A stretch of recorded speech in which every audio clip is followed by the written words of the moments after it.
بسم الله صلى الله عليه وسلم الفاتحة. بسم الله الحمد لله إياك نعبد وإياك نستعين صراط الذين أنعمت عليهم غير المغضوب عليهم ولا الضالين لا حول ولا قوة إلا بالله. بسم الله على الله توكلنا على الله توكلنا. بسم الله.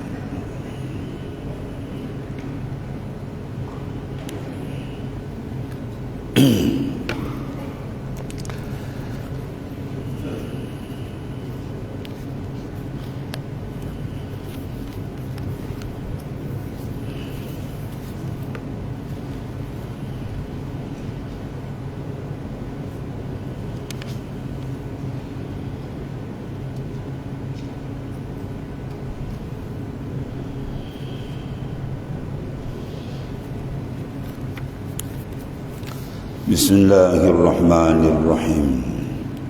قال معلم قدس الله سره.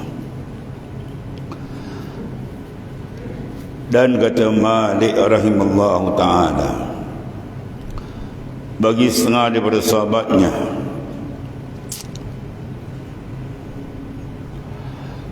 apa kata manusia pada syekhmu? Maka katanya, ada pun orang yang kasih itu,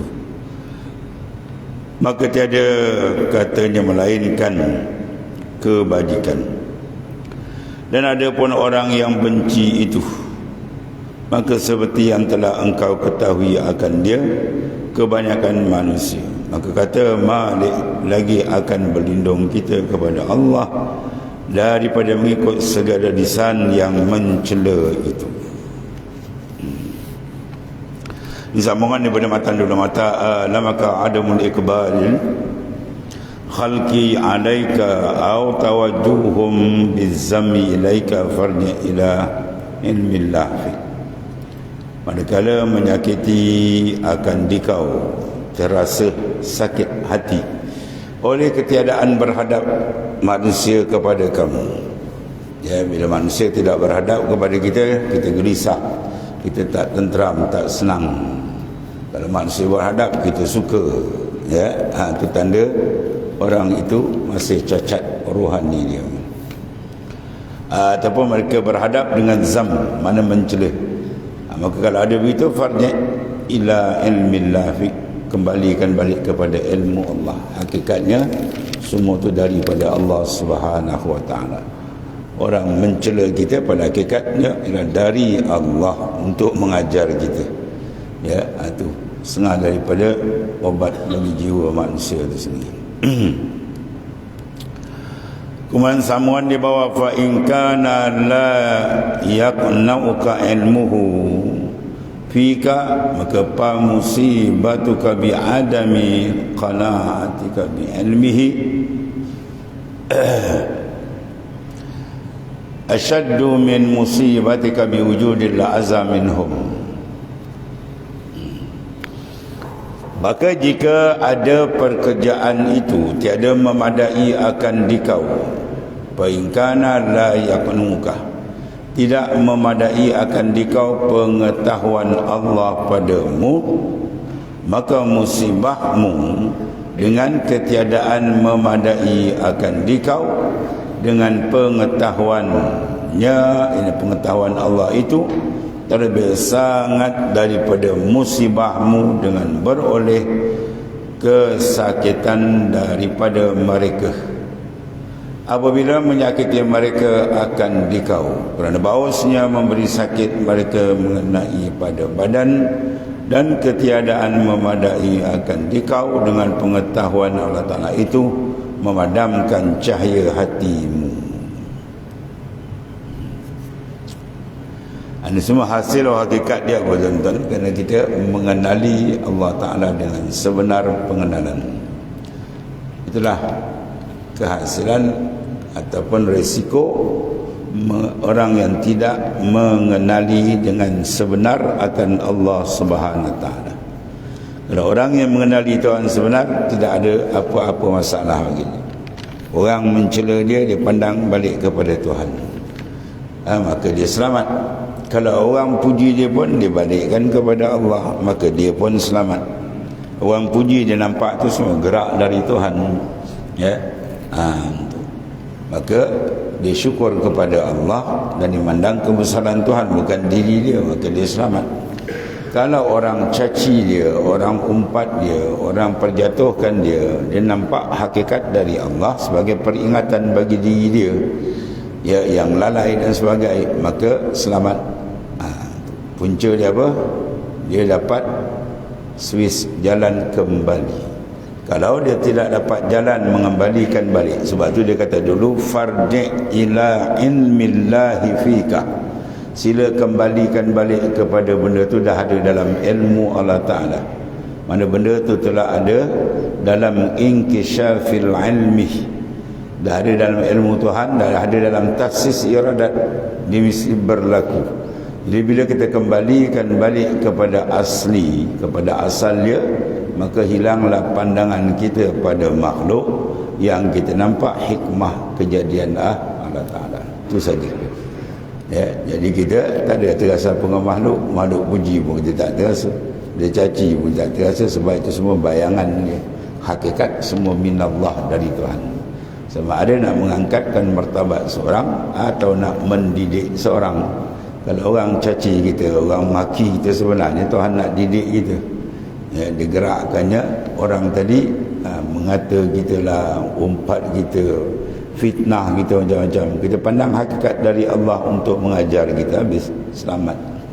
Tapi kalau kita berhadap kepada dia, macam kita lawan dengan bayang-bayang, tak sudah kerja dia. Maka di sini, fa in kana la yaqna'uka ilmuhu, dalam persoalan ini, kalau sekiranya kamu tidak memada, tidak cukup dengan pengetahuan Allah, mana Tuhan dah tahu, Tuhan dah taksis benda ni mesti berlaku, maka musibah ketiadaan memada engkau dengan pengetahuan Allah itu lebih dahsyat daripada musibah dengan wujud benda yang menyakiti akan dikau. Itu maksudnya, ya, orang sakiti kita sakit, orang umpat, orang keji, orang fitnah sakit. Tapi bila kau tak boleh mengembalikan balik kepada Allah, itu lebih sakit. Ya, jalan dia kembali ke Tuhan habis. Bila jadi ke Tuhan, dia memadam akan ingatan dia. Tapi kalau tidak begitu, memberi sakit mengenai pada badanmu, ketiadaan memberi akan dikau pengetahuan Allah Ta'ala itu memadamkan cahaya. Ya. Maknanya orang kalau sakit kita, sakit zahir, hatta kalau dipukul pun sakit badan. Tapi kalau kamu tak dapat mengembalikan balik kepada tahsis iradat, itu adalah memadamkan cahaya nur hati kamu, itu lebih bahaya.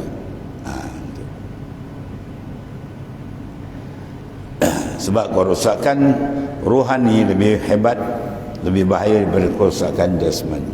Waktu dulu dia sebutkan, sengat tabuan ke atas badan yang luka lebih mudah daripada sengat nafsu ke atas orang yang salib. Orang yang salib bila disengat nafsu ya kalbi dia, merosakkan perjalanan rohani dia dengan Tuhan. Lebih dahsyat daripada sengatan tabuan, ya, kepada anggota yang luka. Dia pergi menebas di dalam hutan, dalam kebun dia, tiba-tiba sabit itu terpusing kena dekat kaki dia ke tangan dia, koyak. Dalam keadaan terkoyak dia punya apa tu, daging tadi, datang pula tabuan pergi sengat dekat situ. Dia tar juga situ, macam aku melaung dia sakit. Itu sakit kan? Tak hebat apabila sengat nafsu atas kalbi, lagi sakit. Ya, sengat tadi katalah dulu ada satu kes kan, sengat tabuan bawa kepada mati orang tu. Mati lah, mati jasad. Sengat nafsu, dia mati rohani, lagi bahaya. Sebab hidup rohani lebih besar dari hidup jasmani. Barang siapa yang tidak memberi tumpuan perhatian pengamatan dengan hidup hayatur ruhani, maka habis dia kena azab. Ya, wa'lam annal haya hiya al-hayatur ruhaniyah. Faman lam yadkhul bihazihi al-haya qad azzabakumullahu bil hayatil jismaniyah. Ketahuilah kehidupan sebenar ialah kehidupan roh, bukan jasad. Jasad sempadan dikubur saja. Barang siapa yang tidak masuk dalam mengamat-amati dan memantau perkembangan rohani dia dengan Tuhan, dia hanya memantau jasad dia, boleh makan, boleh minum, boleh senang, itu saja. Sebenarnya orang itu telah diazab. Qad azzabakumullahu bil hayatil jismaniyah. Tuhan dah azab dia tu. Tuhan sedang azab dia dengan menutup jalan rohani, dia jadi hamba kepada jasmani. Ya, siang malam pagi petang dia kira boleh dapat longgok duit, yang boleh makan, boleh minum, rumah besar, ada pangkat, ada jawatan, habis takat tu je. Sama macam haiwan. Lebih dahsyat daripada haiwan yang berkaki empat. Sebab beza kita dengan haiwan ialah hayatur ruhaniyah, kehidupan roh.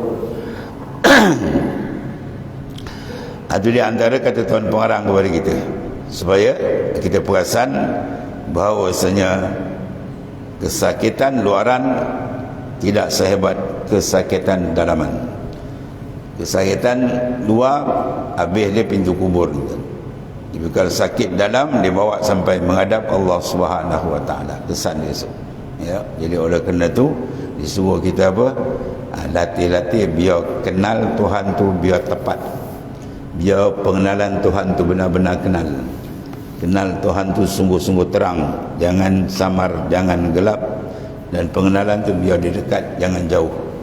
Maka kalau dia kenal betul, insya-Allah selamat dia. Dan apa yang berlaku pada dia pun tak ada hal bagi dia, sebab hati orang yang benar-benar mengenali Tuhan, hatinya telah diangkat hijab oleh Allah Ta'ala. Sebab tu selagi kita tutup dalam hijab, ya, kauniyah, hijab zulmaniyah, hijab nafsaniyah, itu menyebabkan rohani kita lemas. Ya, macam kita kurung seorang, ya, kurung, tak ada pintu, tak ada apa, dia lemah tuan-tuan, ya. Rohani kita itulah, kalau kita tak jaga, dia kena kurung, tak angkat hijab, ya, maka dia tak ada, maknanya kenikmatan bahkan terseksa di situ. Allah, maka nak angkat hijab mesti apa tuan? Dia kena ada keasyikan dengan Allah, ya. Dan asyik dengan Allah Ta'ala dia tak akan dapat, melainkan dia mesti dapat lazzatuz zikr, kelazatan mengingati dan mentaati Tuhan. Semua benda itu kita kena semak alik. Dan kelazatan dengan Allah Ta'ala tidak akan hasil melainkan dengan ishtighalul qalbi. Kita memberi fokus dalam semua ibadat. Ibadat yang kita buat jangan hanya bayangan kulit luaran sahaja, dia akan menipu kita. Kita nak dalaman tu. Iza kana al-ghalibu 'ala al-'abdi al-ishtighalu bih ja'altu na'imahu wa lazzatahu fi zikri. Fa iza ja'altu na'imahu wa lazzatahu fi zikri ashikani wa ashiktuhu. Fa iza ashikani wa ashiktuhu rafa'tul hijab baini wa bainahu wa sirtu mu'alliman baina ainaihi la yashu iza sahan nas. Itu kata Imam Tariqat Ahmadiyah Idrisiyah, al-alim mu'allamah kutub yang besar, ya, iaitulah Sayyidi Ahmad Ibni Idris. Apabila adalah hamba itu ghalib memberi tumpuan kepada Allah Ta'ala, dia beri tumpu dalam ibadat, dalam zikir dan sebagainya, maka Tuhan jadikan dia lazat. Tuhan hadiahkan dia lazat zikr, kelazatan menghadap mengingati Allah. Satu. Dan bila benda itu didapat lazat, maka yang kedua Tuhan beri apa? Asyikani wa asyiktu. Dia akan dapat keasyikan dengan Allah, dan Tuhan membalas keasyikan dia. Bila Tuhan balas keasyikan dia, rafa'tul hijab, aku buka hijab. Hijab antara dia dengan Tuhan tak ada dah. Sentiasa dia tawajuh kepada Ta'ala. Dan bila dia buka hijab, sirtu mu'alliman, aku sendiri yang ajar dan didik dia. Itu isyarat pada ilmu laduni, dan dia takkan lupa iza sahannas ketika manusia dilanda oleh kegelapan kelalaian dengan Allah. Dan bila dia tidak lalai, dia masuk line tadilah, sentiasa qalbi dia memandang tasis iradat Allah. Maka kalau orang caci dia tak nampak orang, yang dia nampak ialah gerak dari Allah. Itu semua dah siap pada azal. Maka menyebabkan jiwa dia boleh tenang, jiwa dia tak ada apa. Orang menghadap dia pun dia tak rasa apa, sebab dia pandang af'al Tuhan. Orang caci dia pun dia tak rasa apa, sebab dia pandang hakikat tu af'al Tuhan. Habis, selamat. Tapi kalau dia tak tidur di situ, masa terhijab, masa jiwa dia terseksa, sebab jiwa dia tidak boleh masuk hadrat ilahiyah. Bila jiwa rohani tak boleh masuk dalam hadrat ilahiyah, maka dia seksa. Dia pandang dengan makhluk puji dia tak sedar diri. Bila makhluk caci dia, dia mengamuk macam dia gila babi. Dia mengamuk macam-macam. Dan itu semua orang yang dipanggil apa? Jahil billah. Kita nak alim billah, bukan sekadar alim hukum Tuhan, tapi dia kena kenal Tuhan sungguh. Nah, saya selesai masalah dia. Sebab tu bila kembalikan balik Allah, dia akan tenang. Termasuk dalam umum ayat, ala bi zikrillahi tatma'innul qulub. Dia akan dengan mengingati Allah, menghadap kepada Allah, jiwa manusia akan jadi tenang. Jadi kata Ibnu Ajibah Al-Hasani dalam Syara'i Qazul Imam, perjalanan rohani ini pusing-pusing balik, dia kembali apa? Kasratuz zik, kena banyak ingat dan zikir. Tu je pusing. Batu rahsia kenapa Tuhan kata uzkuruni zikran kasira. Sebut ingat akan aku dengan ingatan banyak. Banyak tu melambangkan man ahabba syai'an aksara zikru. Siapa kasih satu benda, dia banyak ingat. Bermakna bila banyak membawa kepada kasih. Maknanya Tuhan suruh ingat dia sampai tercetus nurul mahabbah, nurul isyq, cahaya ya mahabbah dan cahaya kerinduan dengan Tuhan. Itu semua rohani berjalan. Sebab tu kalau dia tak masuk lain ni, maka dia terseksa dengan pengurusan ya pengamatan kepada sangkar luar saja, yang sempadan akhir dia ialah pintu kubur kan ya. Yang ni kita nak bawa balik terus menghadap Allah SWT, iaitulah qalbin salim yauma la yanfa'u malun wala banun illa man atallaha biqalbin salim. Apa qalbin salim? Itulah dia hati yang sejahtera, mana hati yang telah lepas daripada tawanan kepada makhluk. Hati dia sentiasa ma'allah. Allah.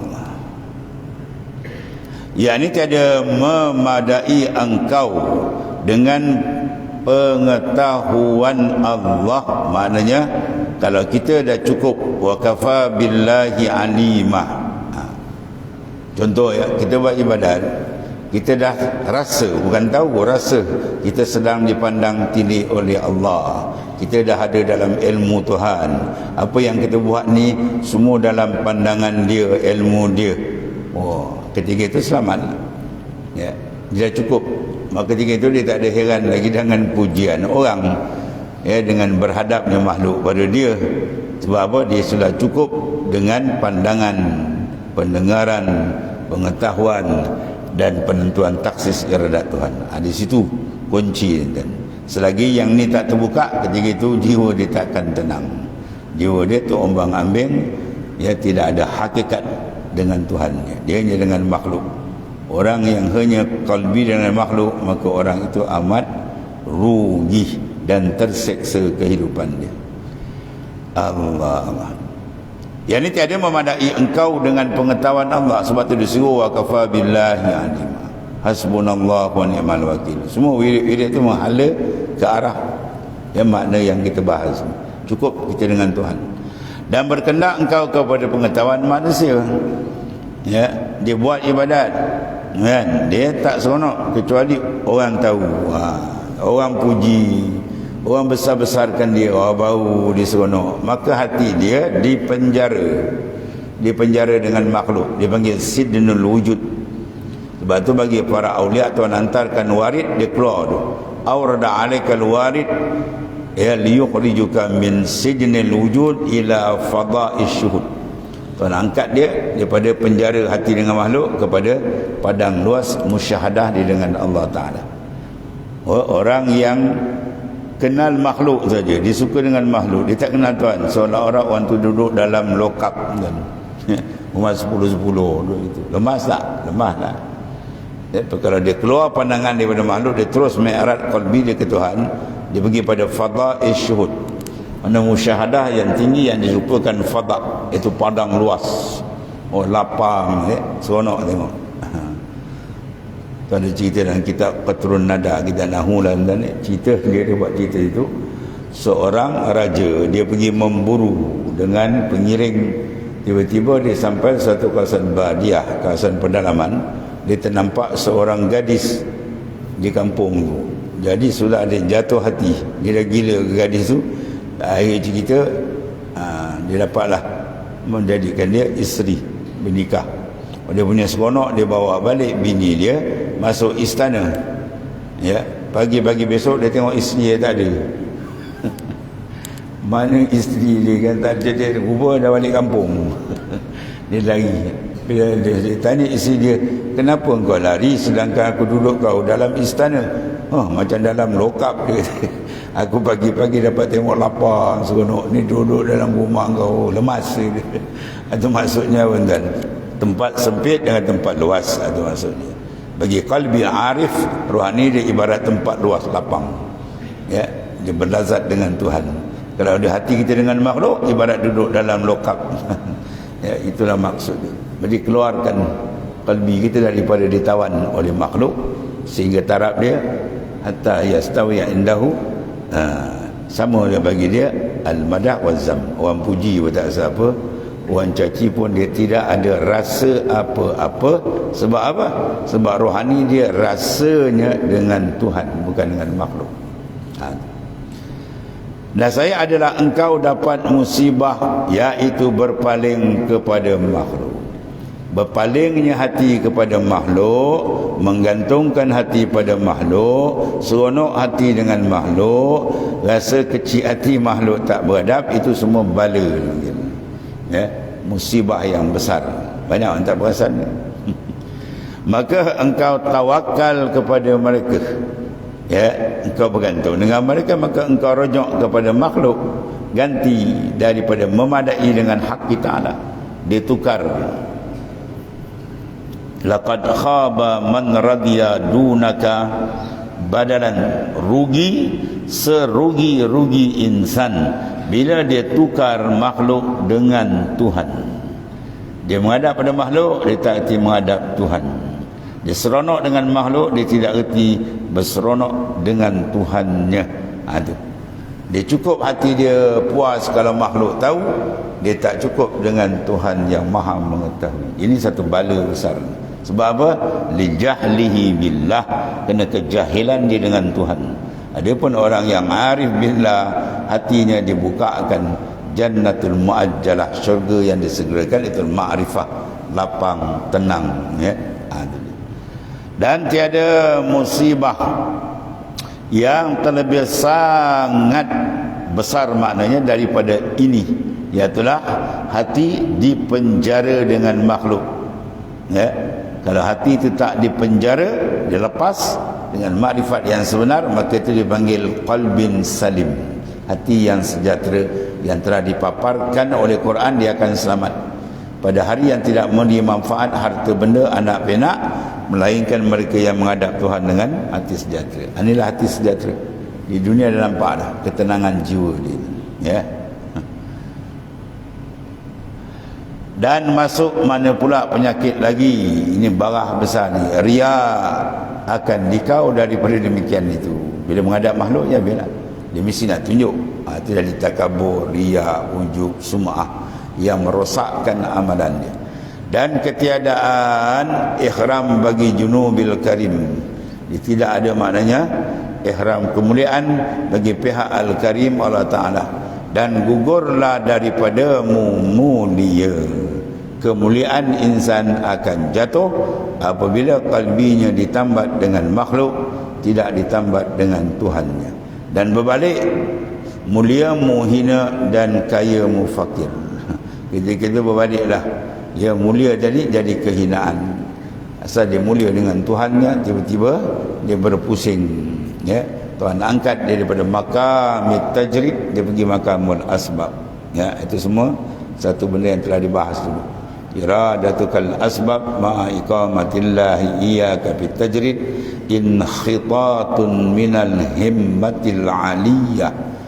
Engkau nak duduk makam asbab sedangkan Tuhan dah angkat dia makan tajrid. Raja dah panggil duduk dalam istana, ya, tiba-tiba dia minta, tuanku saya nak duduk luar. Itu dia panggil apa? Inhitat, terjatuh dari makam yang tinggi. Ya, Malikul Muluk, Allah Ta'ala telah tarik qalbi dia, ya, dapat kepada makam yang tinggi, makrifat yang sebenar. Tiba-tiba dia turun bawah balik makam asbab. Ini panggil inhitat, terjatuh hina. Allah. Dan jikalau telah memadai engkau dengan pengetahuannya, wa kafa billahi alimah, cukup bagi kita Tuhan yang telah mengetahui semua sudut, ya, dia tahu, tak ada satu benda yang terlepas. Bahkan sebelum ada makhluk sudah ada dalam ilmu Tuhan, kan? Ilmu Tuhan kan inkishaf ilmu sejak azali lagi, ya. Mana ta'alluq tanjizi qadim, sedia kala Tuhan mengetahui. Jadi bagi dia tak cukup, sebab apa? Dia tak kenal Tuhan. Dan jikalau telah memada engkau dengan pengetahuannya, ya, jawab dia, nasai tiada berpaling engkau pada puji seorang. Sekarang kita test diri kita, kalau orang puji kita rasa tak? Ya, baik, kan kita nak kenal kita ni makan puji ke tidak. Kalau orang maki kita, orang umpat kita, orang pelekeh kita rasa tak? Kalau kita tak rasa apa, kita pandang afal Tuhan, maka alhamdulillah. Orang tu dipanggil orang yang benar-benar wa kafa billahi alimah. Dia memadai cukup dengan pengetahuan Tuhan kepada diri dia. Sebab apa? Hati dia tidak lagi terikat, dia terpenjara dengan makhluk. Nak tengok tuan-tuan ni perjalanan sufi hebat dulu.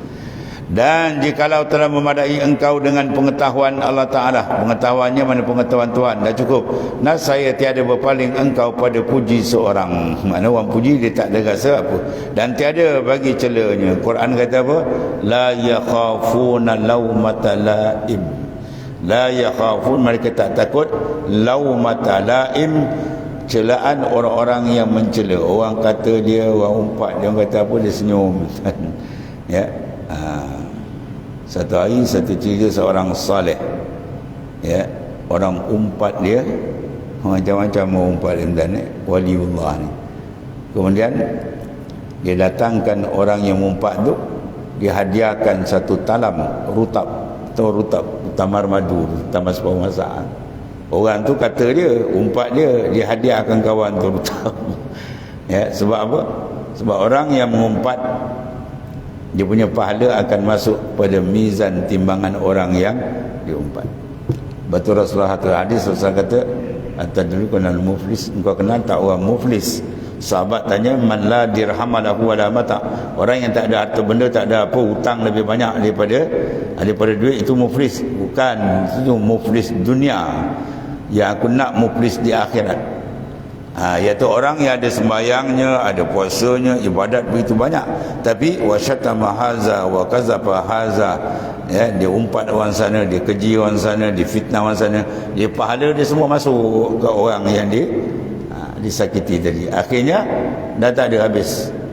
Bila habis tak ada nak pusing balik, besok tak cukup pusing. Orang yang diumpat tadi punya dosa masuk balik, pusing masuk. Habis tak, pahala dah tak ada, dosa dia ada, dosa kawan pula masuk bagi mizan timbangan dia, faulqiya finnar, lalu dihumban ke dalam neraka. Itu muflis yang sebenar. Jadi seorang wali dia pernah faham kendak daripada hadis. Jadi bila orang umpat dia, sebenarnya apa? Orang top up. Jadi kau punya amal masuk, oh Masya Allah, bukan nilai tapi aku bagi setakat nilai. Ambil lah satu talam. Kawan pun terperanjat, aku kata dia bagi aku tamar, dia bagi aku makanan. Dan sebab engkau tilik benda luar, ambil lah makan. Dia tilik benda dalam yang besar nilaiannya, ya. Itu dia antara maksud dia Apa dia maksud di sini? Pentingnya kita menyemak kedudukan makrifat kita dengan Allah. Ya. Dia kalau tinggi, cecah tanpa taraf tu tak ada apa lagi. Ketiga tu alhamdulillah, syukur, mudah-mudahan Tuhan tambah lagi. Ya. Dan satu lagi katanya alamat memadai dengan pengetahuan Allah. Tanda seorang tu cukup dia dengan Tuhan, iaitu memeliharakan daripada yang jatuh, daripada barang yang memberi sakit ia akan dikau. Mana dia tak ada rasa apa, dia boleh pelihara, dia boleh kawal apa saja yang disakiti orang. Kata dia ke di sana, sebab dia tak pandang orang, dia pandang itu gerak dari Allah, pengajaran dari Allah Subhanahu Wa Taala. Saya cerita dulu seorang ulama besar, saya mengaji di Fatani dulu, ya. Ulama besar lah, di Pondok Dala, nama kampung tu Kampung Dala. Ini ilmu alat sedap itu. Jadi satu hari bila tuan guru buat kuliah umum dengan orang kampung semua, ramai lah orang kan, dia kata ni saya nak bacakan satu surat lah. Ingatkan nak baca surat apa? Ni surat ada orang protes, orang komplain saya. Dia baca surat tu, tuan guru gini-gini, orang komplain dia tu dia baca. Alhamdulillah, syukur ada orang tolong tegur saya gitu. Kalau apa-apa saya salah tolong tegur ya gitu. Kalau gitu macam dan orang tegur kau siapa kita koyak itu. Ini bukan dia terima, sampai dia ajar nafsu dia tu, dia didik nafsu dia bacakan surat tu. Dia nak hentam diri dia balik supaya down. Sebab nikmat para wali, bila nafsu dia turun ke bawah tu, dia akan rasa satu kelazatan dia dengan Allah Ta'ala. Bila kita boleh jatuhkan nafsu, ya. Macam kita cerita si Ibrahim Daham, bila dia tolak kaki dekat masjid sampai jatuh ke tanah, apa dia kata? Inilah nikmat yang paling hebat sepanjang hayatku. Dia kena tolak kaki sampai jatuh ke tanah, dia rasa nikmat. Sebab apa? Ukuran dia bukan ukuran jismani, dia ukuran rohani, ya. Di situ je. Supaya di sinilah dia kata alamat dia, bila orang kata apa kita tak rasa pula, sebab kita pandang hakikat itu dari Allah. Habis. Dan kata Bishr Al-Hafi radhiyallahu an, bermula diam hati kepada menerima puji baginya itu terlebih sangat daripada segala maksiat, segala musibah. Diam hati, faham tak? Hati diam apa maksudnya? Seronok hati kepada menerima puji baginya. Orang puji, orang seronok, itu terlebih sangat, mana terlebih bahaya daripada segala musibah macam itu. Macam tadilah maknanya, ya. Mana unsur lahir dengan unsur rohani, yang rohani itu kena jaga. Cacat rohani lebih besar daripada cacat jasmani. Macam tadi, mana sengat tabuan pada anggota luka itu lebih mudah, lebih rendah nak dibandingkan sengat nafsu atau rohani itu. Nafsu sengat dalam dia habis, ya, boleh merosakkan kontak dia dengan Allah Subhanahu Wa Taala. Itu di antara pesanan Tuan Pengarang. Kemudian innama ajra ilaika la'azah ala aidihim kaila yakunu sakinan ilaihim. Ini lagi selap ni. Sebab apa Tuhan lakukan begitu? Ini belakang akan cerita. Tuhan nak jaga kita supaya hati kita jangan terikat dengan makhluk. Summa qalu wallahu a'lam. Bismillahirrahmanirrahim. Alhamdulillah rabbil alamin. Sayyidina wa maulana Muhammadin. Allahumma ighfir lana wa inna khairal rahmat. Alhamdulillah. Subhanakallahumma